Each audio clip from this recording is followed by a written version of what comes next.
പാരമ്പര്യമായിട്ട് എനിക്ക് എന്ത് കൈമാറി കിട്ടിയെന്ന് ആരെങ്കിലും ചോദിച്ചാൽ ഞാൻ പറയും എൻ്റെ അപ്പൻ്റെ പിശുക്കാന്ന്. എൻ്റെ നാട്ടിൽ വന്നിട്ട് അവിടുത്തെ പിശുക്കൻ ആരാന്ന് ചോദിച്ചാൽ കുറച്ച് പേരെങ്കിലും എൻ്റെ അപ്പൻ്റെ പേര് പറയും. പുള്ളീനെ ഇത് പറഞ്ഞ് എല്ലാവരും കളിയാക്കും. ബട്ട് ഞങ്ങളുടെ അടുത്ത് പറയും ഞാൻ പിശുക്കണതല്ല, ചിലവാക്കാൻ നമ്മുടെ അടുത്ത് അത്രയേ ഉള്ളൂ എന്ന്.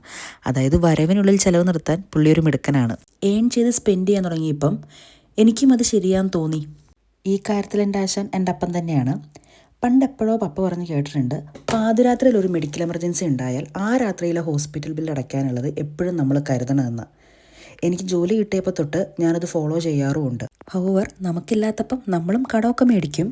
കടം മേടിച്ചാൽ തിരിച്ചു കൊടുക്കണേടം വരെ പുള്ളിക്ക് അങ്കലാപ്പായിരിക്കും. അതുകൊണ്ട് തിരിച്ചു കൊടുക്കാൻ നിങ്ങൾ പ്രാപ്തരാണെങ്കിൽ മാത്രമേ കടം മേടിക്കാവുള്ളൂ എന്ന് പറയാറുണ്ട്. അപ്പോഴാണ് എല്ലാ ബാങ്കിലും ക്രെഡിറ്റ് കാർഡുള്ള തരുണ്ണ ഞാൻ കല്യാണം കഴിക്കുന്നത്. ഈ കാര്യത്തിൽ ഞാൻ പുള്ളിയുടെ പുറകെ പോണതിലും എൻ്റെ പുറകെ വന്നത് നല്ലതെന്ന് പുള്ളിക്ക് തോന്നിക്കാണും. ഏതായാലും എൻ്റെ ട്രാക്കിൽ വന്നു. ഇതൊക്കെ ഞങ്ങളുടെ പെർസ്പെക്റ്റീവാണ് കേട്ടോ.